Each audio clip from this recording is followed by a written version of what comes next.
Hello बच्चों, आज हम लोग करने वाले हैं क्वाड्रेटिक इक्वेशन ग्राफिकल अप्रोच। क्योंकि कुछ ग्राफ्स के अगर आप सीख जाते हो और तो ग्राफ के वाले क्वेश्चन जो होते हैं काफ़ी हेल्पफुल होते हैं, खासकर जेईई एग्ज़ाम में।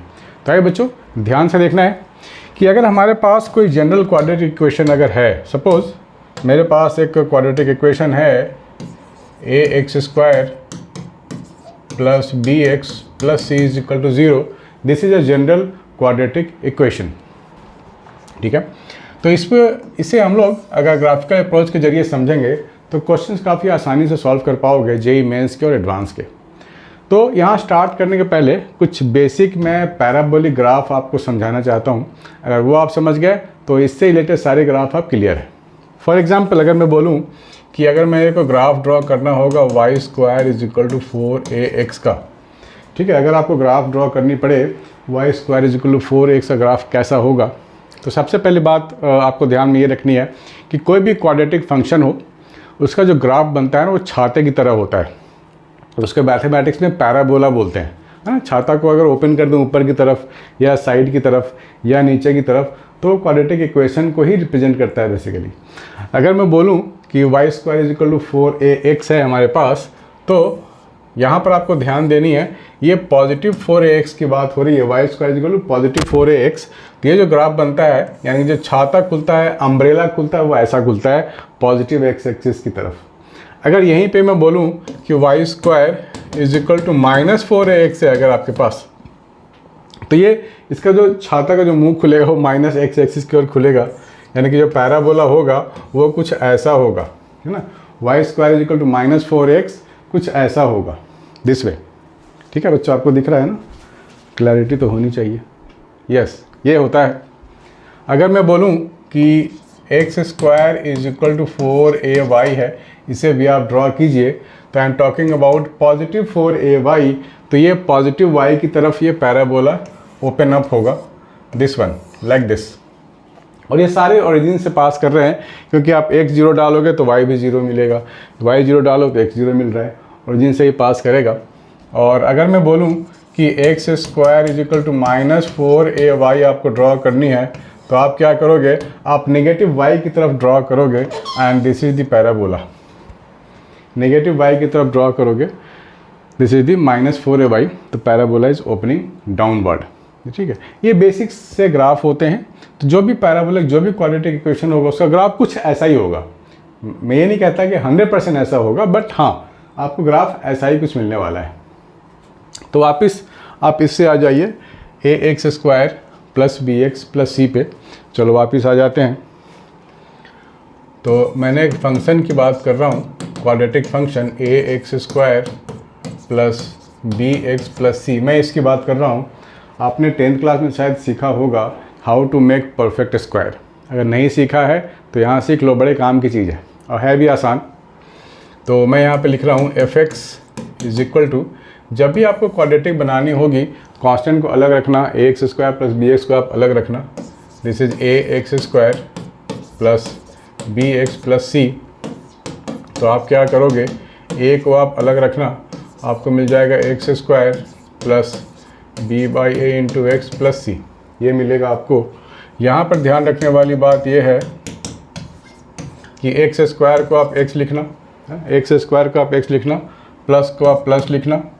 कोएफिशिएंट ऑफ x को आप 2 से डिवाइड करोगे, जो भी कोएफिशिएंट ऑफ x हो इसे 2 से डिवाइड करोगे और इसका बनाओगे होल स्क्वायर, ठीक है। स्टेप्स को ध्यान में रखना।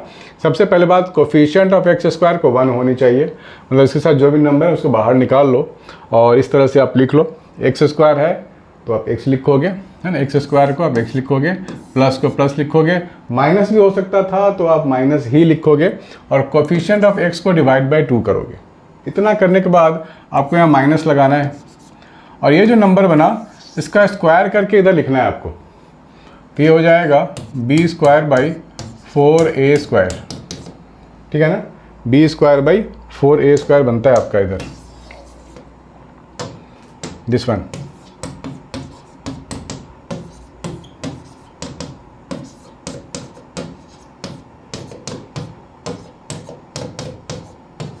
इस a को हमने इसके पास रखा है और ये इससे भी मल्टीप्लाई होगा, तो अल्टीमेटली ये मिल गया है प्लस c के साथ, ठीक है ना। ये भी आपको मिल गया है। यहाँ तक तो सिंपल से स्टेप्स है, कोई बहुत बड़ी बात नहीं है। तो यहाँ पर आप इसको थोड़ा सा और सिंप्लीफाई कर लो तो आपको मिल जाएगा fx is equal to a x plus b by 2a का whole square plus 4ac minus b square whole divide by 4a, ये मिलेगा आपको। इसे और भी तरीके से लिखा जा सकता है। 10th क्लास में हम लोगों ने पढ़ा था ना कि d is equal to what, b square minus 4ac, ये d होता है ना डिस्क्रिमिनेंट। तो यहाँ हम लोग इस्तेमाल कर सकते हैं। ये ठीक इसका उल्टा है, बी स्क्वायर माइनस 4ac, यहाँ 4ac माइनस बी स्क्वायर है।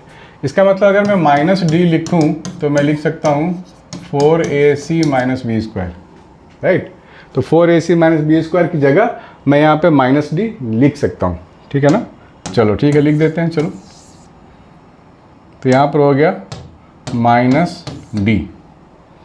तो ये आपको एक क्वाड्रेटिक फंक्शन मिल गया है। इसको ग्राफ के तौर पे अब हम लोग देखने वाले हैं, राइट, ग्राफ के तौर पे देखने वाले हैं। तो एक स्टेप और आगे बढ़ते हैं। तो मेरे को मिल गया है fx, मेरे को मिल गया है fx is equal to a x plus b by 2a का whole square minus d by 4a। ठीक है बच्चों, फटाफट लिखते जाओ, चलो मेरे साथ साथ। बढ़िया है। अब यहाँ पर आपको सोचना है बहुत सारे केसेस के बारे में कि a क्या हो सकता है। ऑफ कोर्स a को तो 0 नहीं ले सकते, अदरवाइज क्वाड्रेटिक डिस्टर्ब हो जाएगा। a कैन नॉट बी 0, लेकिन और अदर केसेस आपको लेने पड़ेंगे।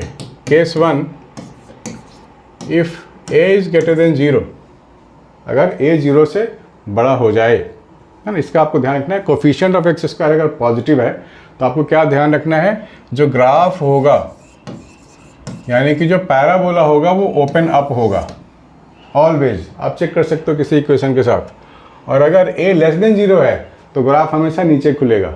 माइंडेड बच्चों, ना ग्राफ ऊपर ही खुलने वाला है, छाता ऊपर खुलेगा। और अगर d ग्रेटर देन 0 है, जब भी d ग्रेटर देन 0 होगा यानी कि आपको रियल एंड डिस्टिंक्ट रूट मिलेंगे। ये क्लास 10 में पढ़ चुके हैं ना, डिस्क्रिमिनेंट अगर ग्रेटर देन 0 हो तो रियल एंड डिस्टिंक्ट रूट्स मिलेंगे। रूट्स मिलने का मतलब होता है एक्स एक्सिस की वैल्यू, उसी को बोलते हैं रूट, ठीक है ना, एक्स एक्सिस की वैल्यू। तो जितनी वैल्यू आपको एक्स एक्सिस पे मिलेगी, ग्राफ उतनी बार कट करेगा एक्स एक्सिस पे। तो डी ग्रेटर देन 0 का मतलब है two real and distinct root, यानी कि ये जो ग्राफ होगा, ये एक्स एक्सिस है ना, तो ग्राफ यहाँ पर 2 पॉइंट पे कट करेगा, अल्फा बीटा, यही होता है रूट। एक्स एक्सिस को हम लोग रियल एक्सिस भी तो बोलते हैं ना, एक्स एक्सिस को क्या बोलते हैं, रियल एक्सिस। अगर आपको रियल वैल्यू चाहिए, 2 रियल वैल्यू चाहिए, तो ग्राफ को 2 बार कट करना पड़ेगा एक्स एक्सिस को। अगर एक रियल वैल्यू होता है तो ग्राफ सिर्फ टच करके, एक पॉइंट पे टच करके निकल जाएगा। अगर 3 रियल वैल्यूज अगर ग्राफ को चाहिए तो ग्राफ को 3 बार कट करना पड़ेगा। ग्राफ अगर 4 बार कट कर रहा है एक्सिस से तो आप समझ जाओ उस ग्राफ के पास 4 रियल वैल्यूज हैं, ठीक है ना। तो रियल एक्सिस को कट करने का मतलब है रूट का आना, रूट की वैल्यूज का आना। तो यहाँ पर a greater than 0, d greater than 0 का ग्राफ जो बनेगा ऐसा ऊपर की तरफ बनेगा, ये ध्यान रखना है आपको, ठीक है ना। यहाँ जो पॉइंट बनता है जहाँ से ग्राफ टर्न होता है, इस पॉइंट से इधर टर्न हो गया, इस पॉइंट से इधर टर्न हो गया, इस पॉइंट को हम लोग बोलते हैं वर्टेक्स, इस पॉइंट को हम लोग बोलते हैं वर्टेक्स। और ये वर्टेक्स कैसे आता है वो यहाँ से पता चलेगा। अगर आप x की वैल्यू यहाँ पर ध्यान से देख लो, अगर आप x की वैल्यू लेते हो minus B by 2a, x की value minus B by 2a लोगे तो ये पूरा 0 हो गया। fx क्या मिलेगा आपको, माइनस डी बाई 4a मिल जाएगा। fx यानी कि y की वैल्यू आपको मिल गया माइनस डी बाई 4a, जो यहाँ आप डाल दोगे, यानी कि माइनस बी बाई 2a और माइनस डी बाई 4a, ये आपको मिल गई वैल्यू, ठीक है ना। ये वैल्यूज आपको मिल गई यहाँ वर्टेक्स की, जहाँ से टर्निंग पॉइंट होता है ग्राफ का। तो this is all about case 1 when a greater than 0, d greater than 0, ठीक है ना। सब कुछ नोट करना है मेरे साथ साथ, कुछ छोड़ना नहीं है बच्चों, कुछ भी नहीं छोड़ना, है ना। केस 2, केस 2 लिख लो बच्चों। ए ग्रेटर देन 0 है ना, if a greater than 0 and D is equal to 0, तो हम लोगों ने यही तो पढ़ा है क्लास 10th में, अगर डी 0 हो जाए इसका मतलब एक रियल वैल्यू आपको मिलने वाली है। अब एक रियल वैल्यू का मतलब हो गया graph will touch eight one point the x axis, ये एक्स एक्सिस है, ग्राफ क्या करेगा ऐसे टच करके निकल जाएगा ऐसा, डी 0 हो गया राइट। तो यहाँ पर आपको डी 0 डाल देनी है, तो वर्टेक्स क्या मिलेगा -b/2a, 0 है ना, -b/2a, 0, वाई एक्सिस आप ऐसे दिखा सकते हो -b/2a, 0। तो इस कंडीशन का ग्राफ, इस कंडीशन का ये graph. Case 3 if a greater than 0 but d less than 0, d less than 0 का मतलब no real root, no real root का मतलब ये जो ग्राफ है एक्स एक्सिस के ऊपर ही रहेगा, है एक्स एक्सिस के ऊपर ही रहेगा, एक्स एक्सिस को टच भी नहीं करेगा, कट भी नहीं करेगा, क्योंकि हमारे पास रियल रूट है ही नहीं। तो आप क्या दिखाओगे, आप ऐसे दिखाओगे, this is the graph, this is the graph for this condition. देखो दूर ही रहेगा ये राइट, वर्टेक्स वही रहेगा -b/2a, -d/4a, है ना आसान। तीसरा ग्राफ है ये, ठीक है। सिमिलरली अब हम ड्रॉ करेंगे a लेस देन 0 के लिए, a लेस देन 0 के लिए अगर मैं ले लूँ case number 4, if a less than 0 and d greater than 0, a less then जब भी 0 होगा यानी कि कोफिशिएंट ऑफ एक्स स्क्वायर अगर नेगेटिव है तो ग्राफ विल ओपन डाउनवर्ड, ऐसा नीचे की तरफ राइट। ये एक्स एक्सिस वाई एक्सिस है, तो ग्राफ कैसा होगा, d ग्रेटर देन 0 का मतलब रियल रूट तो होगा, 2 रियल रूट्स, इसका मतलब graph will go like this, this is alpha and this is beta, ये मिलेगा आपको अल्फा बीटा। अगर हम लोग केस 5 ले लें, केस 5 में क्या लिखेंगे, if a less than 0 and d is equal to 0, तो d 0 का मतलब एक पॉइंट पे टच, और a लेस देन 0 का मतलब ग्राफ नीचे, a लेस देन 0 का मतलब ग्राफ नीचे, तो graph will behave like this, ये मिलेगा हमारे को -b/2a, d तो 0 हो गया, ठीक है, ये मिल गया आपको। केस नंबर 6, केस नंबर 6 में है a less than 0, d less than 0, d less than 0 है, तो आप बनाओ ऐसे रियल एक्सिस और इसको रियल एक्सिस से दूर रखो, ठीक है ना। a लेस देन 0 नीचे की ओर खुलेगा, d less than 0 x axis से नीचे रहेगा, दिस इज द ग्राफ। अगर आप ग्राफ समझ गए हो तो इससे रिलेटेड क्वेश्चन भी आप कर पाओगे, ठीक है ना। बाकी इन्फॉर्मेशंस और भी चीज़ें हैं बताने को, लेकिन जैसे जैसे आप क्वेश्चंस करोगे, अटेम्प्ट करोगे, सीखोगे, वहाँ से बहुत कुछ आपको सीखने को मिलेगा। अब देखो हर एक ग्राफ में क्या सीखने को मिलता है, ध्यान से देखते जाओ। अगर मैं ये केस 1 ले रहा हूँ, अगर अल्फ़ा बीटा के रूट की वैल्यू के बीच में कोई वैल्यू लेते हो एक्स वाली, तो वाई आपको नेगेटिव मिलेगा, है ना। मान लो यहाँ पे कोई ए वैल्यू आप लेते हो, सपोज कुछ डी वैल्यू ले लिया आपने एक्स की जगह डी, तो एफ ऑफ डी जो आप लोगे, एक्स की जगह आपने डी ले लिया, तो यहाँ जो एफ डी जो आपको मिलेगा वो नीचे मिलेगा, एफ डी नीचे, दिस इज वाई, ये वाई की वैल्यू ही तो होती है ना, तो आपको नेगेटिव वैल्यू मिलने वाला है। लेकिन अगर आप रूट के पहले कोई वैल्यू लेते हो d1 और रूट के बाद कोई लेते हो d2, तो इसके जो कॉरेस्पॉन्डिंग वैल्यूज है वो ऊपर मिलेगा, यानी कि पॉजिटिव मिलेगा आपको, राइट। तो ग्राफ से बहुत सारी इन्फॉर्मेशन मिलती है, तो जैसे जैसे आप क्वेश्चंस आगे करोगे वैसे वैसे आपको बहुत कुछ सीखने को मिलेगा। और 2-4 क्वेश्चन आप कर लिए तो बहुत सीख जाओगे, फिर 5वां, 6वां, 8वां, 9वां, 10वां, 20वां, 50वां क्वेश्चन सारे खुद से भी कर सकते हो, not to worry at all, ठीक है बच्चों। तो कुछ क्वेश्चंस करके देखते हैं इसी इन्फॉर्मेशन पे। हमारे पास कुछ क्वेश्चन है, जैसे फॉर एग्जांपल दिस वन, ये क्वेश्चन है। इस क्वेश्चन को पहले आप 2 मिनट ध्यान से देखो, पढ़ो, सुनो, देखो। यहाँ पे बोला गया है let x square minus m minus 3x plus m is equal to 0 be a quadratic equation, find the values of m for which the roots are real and distinct. पहला केस आपको दिया गया roots are real and distinct, case number 1, ठीक है ना, real and distinct. इसका मतलब D should be greater than 0 होना चाहिए, D should be greater than 0, ठीक है। यानी कि जो ग्राफ होगा इसका वो कैसा होगा, ग्राफ तो कुछ ऐसा होना चाहिए, अल्फा बीटा ऐसा होना चाहिए ग्राफ। तो डी ग्रेटर देन 0 आप यहाँ से उठा लो, यानी कि b square minus 4ac greater than 0, है ना। चलो करके देखते हैं। तो आप ए बी सी की लिस्ट यहाँ से बनाओ। ए क्या मिलेगा आपको, ए 1 है, b minus of m minus 3 है, और सी क्या है, सी भी m है। तो let's use this b square minus 4ac, b का स्क्वायर करेंगे तो क्या लिखेंगे, m माइनस 3 का whole square minus 4 into a into c, ये लिखेंगे। This should be greater than 0। ये क्वाड्रेटिक आ गया है। चलो सॉल्व करते हैं क्वाड्रेटिक को। A square plus B square minus 2ab, this one ये मिल गया हमारे को। इसको फर्दर क्या लिखेंगे, m square minus 10m plus 9 greater than 0, ये लिख सकते हैं हम लोग। इसको आप फैक्टर्स में सॉल्व करो।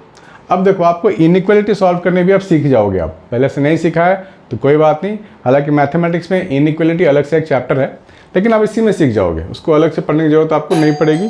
मैथ की पढ़ने के टाइम आएगा तो हम देख लेंगे। इसको आप नोट करो, m square minus 10m plus 9।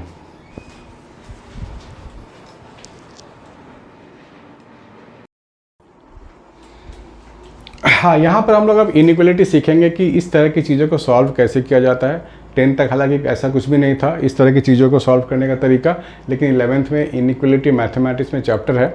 लेकिन जिन बच्चों ने पहले पढ़ लिया उसको तो बहुत अच्छी बात है, नहीं पढ़ा है तो बिल्कुल टेंशन की बात नहीं है। आप यहाँ से अभी मैं आपको सिखा दूँगा। m square minus 10m plus 9, इसको मुझे सॉल्व करनी है, इस इनइक्वालिटी को मुझे सॉल्व करनी है, ठीक है ना। तो मैं क्या लिखूंगा, इसके फैक्टर्स बनाने की मैं कोशिश करूंगा। इसके मैं फैक्टर्स बना लेता हूं। मैं लिखूंगा m square minus 9m minus m plus 9 greater than 0, ये आए मेरे पास। इसको थोड़ा और मैं सॉल्व करूंगा, तो इन दोनों को एक साथ रखूंगा, इन दोनों को एक साथ। m कॉमन ले लिया तो ये हो गया m माइनस 9 माइनस, फिर मिलेगा m माइनस 9 ग्रेटर देन 0, ठीक है। m माइनस 9, देखो m माइनस 9 कॉमन आ रहा है आपके पास, तो आप लिख लो m माइनस 9 कॉमन, तो ये हो गया m माइनस 1 ग्रेटर देन 0, ठीक है। यहाँ से सॉल्व करते हुए हम लोग यहाँ पे आ गए। इसे अब इसको कैसे करना है ये आप देख लो। सबसे पहले आप यहाँ पर क्रिटिकल पॉइंट खोजोगे। आप बोलोगे क्रिटिकल पॉइंट कैसे खोजते हैं, तो आप सबसे पहले m माइनस 9 को 0 पुट करोगे, m माइनस 1 को भी 0 पुट करोगे, तो यहाँ से m की वैल्यू आ गई ना, m माइनस 9 0, तो m की वैल्यू 9, m माइनस 1 भी 0, तो यहाँ पे m की वैल्यू 1, ठीक है। अब आप डाल दो यहाँ पर नंबर लाइन और यहाँ पे शो करो 1 एंड 9, ठीक है। अब आप क्या करोगे, हमेशा राइट साइड पेन को उठाओ, सबसे एक्सट्रीम राइट जो वैल्यूज़ है उसकी थोड़ा सा आगे से आप ये पैराबोला बनाओगे ऐसे, लाइक दिस। इसका ग्राफ है ना, ये इसका इस क्वाड्रेटिक का ये ग्राफ है। अब यहाँ पे देखो ग्रेटर देन 0, जो ग्राफ नीचे जा रहा है ना, वो नीचे वाला एरिया नेगेटिव एरिया को शो करता है और ऊपर वाला पॉजिटिव एरिया को शो करता है। हमारे को क्या चाहिए, हमारे को ग्रेटर देन 0 चाहिए, यानी कि 1 के पहले वाली पूरी वैल्यू चाहिए, 9 के बाद वाली पूरी वैल्यू चाहिए। 9 के बाद बोले तो 9 के बाद इधर कहाँ जा रहा है, पॉजिटिव इन्फिनिटी, और 1 के पहले ये पूरा कहाँ जा रहा है, तो नेगेटिव इन्फिनिटी। दैट मीन्स जो m की वैल्यू होगी, जो m की वैल्यू होगी कहाँ से कहाँ होगी, माइनस इन्फिनिटी से 1, फिर यूनियन लिखेंगे, उसके बाद 9 से इन्फिनिटी ऐसे लिखेंगे। This is the value for m। यहाँ बोला गया था ना, find the values of m for which the roots are real and distinct, तो ये मिल गया हमारे को, ठीक है ना। Roots are real and distinct, ये तरीका हमारे को मिल गया। तो इसे आप रहने दो यहीं पे। क्वेश्चन नंबर 2 में आगे चलते हैं। व्हेन रूट्स आर इक्वल की बात हो रही है ना, वो the roots are equal, for the roots are equal. ध्यान से देखना है बच्चों, इसको मैंने हटा दिया। जब भी रूट्स इक्वल की बात होगी, केस नंबर 2, तो आप लिखोगे d इज इक्वल टू 0, यानी कि b square minus 4ac must be equal to 0। So b square यानी कि minus m minus 3 b square minus 4 into a into c that is equal to 0। ये 0 put कर लिया हम लोगों ने, तो आपको वही से क्वाड्रेटिक इक्वेशन मिल जाएगा आपको ना, जब रूट्स आर इक्वल। तो यहाँ पे मिल गया आपको m माइनस 3 का whole square minus 4m is equal to 0। ठीक है ना। तो हम लोगों ने तो ये ग्रेटर देन 0 के लिए किया हुआ है, तो यहाँ 1 और 9 मिल रहा था, तो आप 1 वैल्यू रखोगे आपको यहाँ पर तो सेटिस्फाई कर रहा है, 9 भी रखोगे तो सेटिस्फाई कर रहा है। तो एग्जैक्टली m की 2 वैल्यू आपको मिल गई 1 एंड 9। ठीक है ना, 2 वैल्यू मिल गई 1 एंड 9। पहले था 1 के पहले और 9 के बाद, अभी क्या है एग्जैक्टली 1 एंड 9, ये डिफरेंस है। थर्ड की बात करें तो डिस्क्रिमिनांट नॉट रियल, तो डिस्क्रिमिनांट हो जाएगा लेस देन 0। ठीक है ना, डिस्क्रिमिनांट हो जाएगा लेस देन 0। थर्ड पार्ट की बात करते हैं, चलो थर्ड पार्ट की बात करते हैं।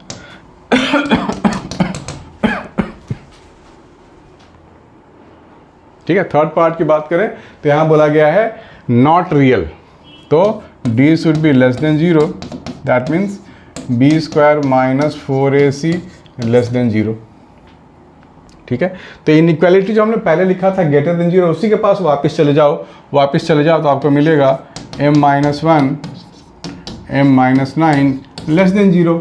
ठीक है ना, तो लेस देन 0 के लिए क्या करेंगे, आपको आपके सामने बना हुआ है ग्राफ है ना, 1 और 9 लेस देन 0 का मतलब हमें इसी एरिया में रहना है, 1 से 9, क्योंकि उसी के लिए ग्राफ आप देख लो नीचे जा रहा है, यानी कि लेस देन 0 यानी कि निगेटिव एरिया है। तो आप लिखोगे m की वैल्यू 1 से ज़्यादा 9 से कम, तो इसको कैसे लिखेंगे 1 से ज़्यादा और 9 से कम, this is the value for m for this case, है ना, फॉर थर्ड वाला केस। फोर्थ वाला केस भी कर लेते हैं। जब बोला गया है अपोजिट इन साइन, मतलब 2 रूट हैं, एक पॉजिटिव है एक नेगेटिव है, अल्फा मान लो पॉजिटिव है, बीटा मान लो नेगेटिव है, राइट, ऐसा हो सकता है ना। तो केस नंबर 4 करके देखते हैं आगे। Case number 4 opposite in sign, एक पॉजिटिव एक नेगेटिव। चलो इसका मतलब 2 रूट तो हैं, राइट, 2 रूट तो हैं, यानी कि ये वाला कंडीशन तो है हमारे पास, लेकिन हमें इस पर्टिकुलर केस के लिए भी काम करना पड़ेगा। अपोजिट इन साइन, इसका कैसे यूज़ करेंगे जरा सोचो। एक पॉजिटिव है एक रूट नेगेटिव है। अरे हम लोगों ने ये भी तो पढ़ा है ना, product of root minus B by A. तो जो प्रोडक्ट ऑफ रूट होगा, यानी कि पॉजिटिव रूट और नेगेटिव रूट को मल्टीप्लाई करेंगे तो साइन क्या आएगा, पॉजिटिव या नेगेटिव, ऑब्वियसली नेगेटिव आएगा। तो product of root should be less than 0, product of root alpha into beta should be less than 0, यानी कि minus B by a minus b क्या है यहाँ पर, बी है माइनस m माइनस 3, a यहाँ 1 है, राइट, a 1 है, b है माइनस ऑफ m माइनस 3, तो माइनस बी बाई ए जो आएगा वो आएगा लेस देन 0। तो माइनस माइनस हो गया प्लस, आपको मिल गया m माइनस 3 लेस देन 0, यानी कि माइनस 3 को आप इधर ट्रांसफ़र कर दो तो m लेस देन 3 हो गया। ठीक है ना, m लेस देन 3 हो गया। और हम लोगों ने जो रियल एंड डिस्टिंक्ट के लिए काम किया था वो क्या ग्राफ था, वो भी ग्राफ को आप ड्रॉ, उसको तो आपको बार बार ड्रॉ करनी पड़ेगी। ये था 1 और ये था 9, ऐसा। तो हमारे को ये वाला एरिया चाहिए था और ये वाला एरिया चाहिए था, 1 से कम 9 से ज़्यादा रियल एंड डिस्टिंक्ट के लिए। लेकिन इस केस को ध्यान में रखोगे तो ये कह रहा है m should be less then 3, यानी कि 3 यहाँ कहीं पर होगा और लेस देन 3। ठीक है ना, तो कॉमन, आपको ना कॉमन एरिया चाहिए, ध्यान से समझना। चलो मैं 3 यहाँ ड्रॉ नहीं करता हूँ, दूसरे ग्राफ में ड्रॉ करता हूँ, और आपको ना कॉमन एरिया चाहिए, keeping in mind m less than 3, आपको ध्यान में रखना है m लेस देन 3। चलो करते हैं।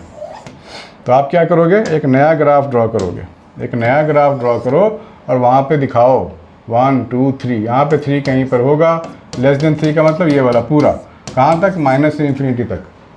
दोनों ग्राफ में जो कॉमन होगा वही आंसर होगा। ठीक है ना, एक तो बोल रहा है कि भाई लेस देन 3 होनी चाहिए, एक बोल रहा है कि 1 से कम और 9 से ज़्यादा होनी चाहिए। तो कॉमन क्या है, कॉमन तो यही है ना, 1 से कम वाला, यही तो कॉमन है। तो मैं क्या लिखूँगा, m belongs to minus infinity से 1, दिस इज द आंसर। है ना, इतना गया तो कॉमन नहीं है, नहीं ले सकते हैं। ये भी कॉमन नहीं है तो ये भी नहीं ले सकते, ये भी नहीं ले सकते, ये भी नहीं ले सकते। ये कॉमन है दोनों ग्राफ में तो यही लेंगे। सो फोर्थ का आंसर हो गया हमारे पास m बिलोंग्स टू, ठीक है ना, m माइनस इन्फिनिटी से 1 बिलोंग्स टू का साइन। क्लियर है? Okay. Equal in magnitude but opposite in sign, ये भी करके देखते हैं। Equal in magnitude but opposite in sign,